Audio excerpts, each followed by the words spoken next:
Salut, bienvenue sur Max Reportage pour vous présenter mon top 5 des voitures électriques d'occasion à moins de 15 000 euros.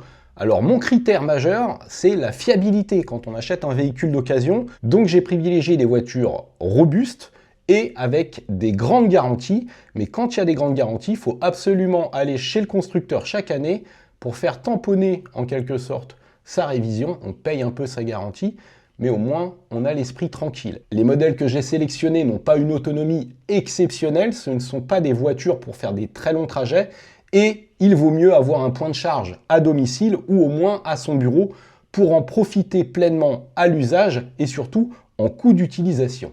Allez, c'est parti, on commence par la MG4. Quand je l'ai essayé la première fois, j'ai adoré son agrément de conduite. Et je vous invite d'ailleurs à aller regarder ma vidéo complète où j'explique comment j'ai acheté cette voiture, les points de détail à surveiller. Alors moi j'ai pris un modèle standard, c'est ce que je conseille, avec la petite batterie de 51 kWh. C'est une batterie de type LFP, lithium fer phosphate, et ce sont les batteries les plus endurantes du marché. Le moteur est également très solide et le chargeur embarqué n'a pas de problème. La seule chose, c'est que c'est une voiture qui est mal notée dans tous les bilans de fiabilité officiels. Pourquoi? Parce qu'elle a des problèmes avec ses ADAS, c'est-à-dire ses aides à la conduite.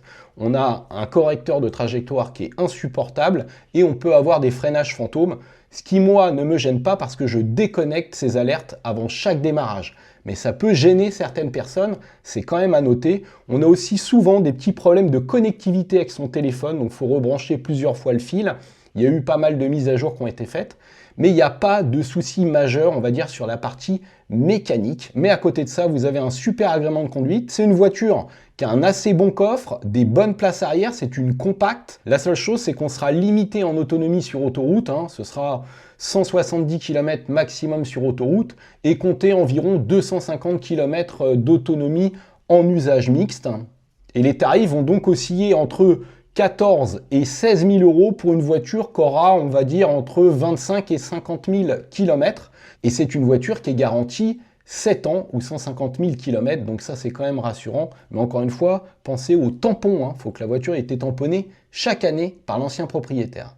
Choix numéro 2, la Renault Zoé, mais plutôt la version ZE 50, donc à partir de 2020, et surtout avec le moteur R110 et non pas R135. Le R135 est un peu plus puissant, mais du coup, il sollicite davantage le réducteur, on va dire la boîte de vitesse si vous préférez. La Zoé est assez polyvalente, elle a un bon rapport encombrement-habitabilité, elle est très confortable, agréable à conduire avec un bon freinage régénératif. Elle a un défaut, je dirais, d'ergonomie majeur, c'est qu'on ne peut pas régler le siège en hauteur. En termes de batterie, on va avoir 52 kWh, donc ça va offrir quand même une belle polyvalence d'utilisation.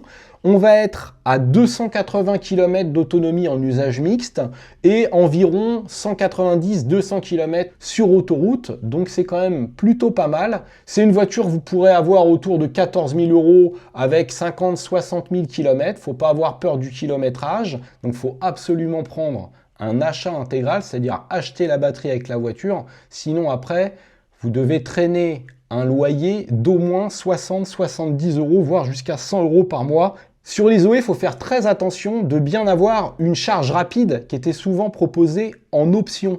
Donc un chargeur DC, dit CCS Combo, ça permettra d'aller se recharger sur les bornes rapides d'autoroute ou de certains supermarchés. Choix numéro 3, la Volkswagen e-Up ou ses cousines Seat Mii et Skoda Citigo. Donc là, on est sur des petites voitures cubiques parfaitement adaptées à la ville avec des rayons de braquage au top. Une conception très simple, mais c'est cette conception très simple qui en font des modèles indestructibles, des vrais tanks. Alors je conseille les millésimes 2.0, puisqu'il y a eu une augmentation de batterie à partir de 2020. Donc on a une batterie qui va faire 32,3 kWh net utile, mais c'est une petite voiture légère qui consomme très peu. Vous ferez, je dirais, entre 180 km en usage mixte et 130 km sur autoroute. Comme c'est des voitures qui sont pratiques et surtout très solides, elles gardent la cote.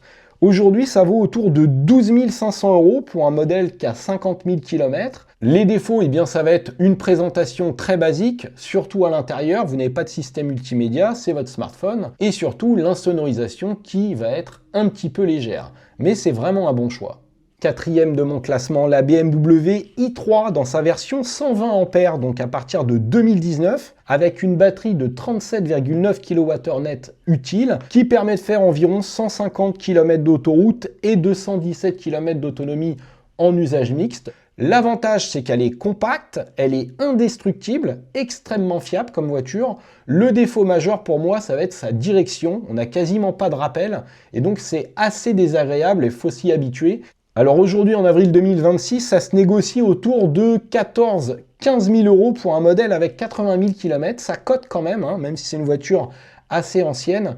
Ça a un look très original et surtout, vous avez une cellule en carbone. Donc c'est une voiture qui technologiquement est quand même très intéressante. Je dirais que c'est le choix de l'originalité et des amateurs de technologie. Cinquième et dernier choix, eh bien, la Hyundai Ioniq 28 kWh, la toute première Ioniq, qui est sortie en 2016 et qui est toujours dans le coup. Pourquoi? Parce que même si elle a une toute petite batterie de 28 kWh net utile, elle consomme que dalle, c'est un vrai chameau. Donc vous allez pouvoir faire environ 190 km en usage mixte, 140 km d'autoroute, ce qui est quand même vachement bien avec une si petite batterie. Vous avez des palettes au volant, une régénération parfaitement gérée, une voiture douce, relativement confortable, et comme elle a une bonne aérodynamique, elle n'est pas trop bruyante, même sur long trajet. En avril 2026, vous en trouverez avec 85 000 km pour environ 12 000 euros, ce qui est quand même pas très cher. Faut pas avoir peur des gros kilométrages, puisque la mécanique et la batterie sont très fiables.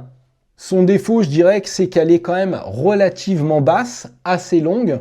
Elle n'a pas un coffre gigantesque, mais on peut quand même transporter toute la famille. Donc voilà mon classement des meilleures voitures électriques à moins de 15 000 euros d'occasion en avril 2026.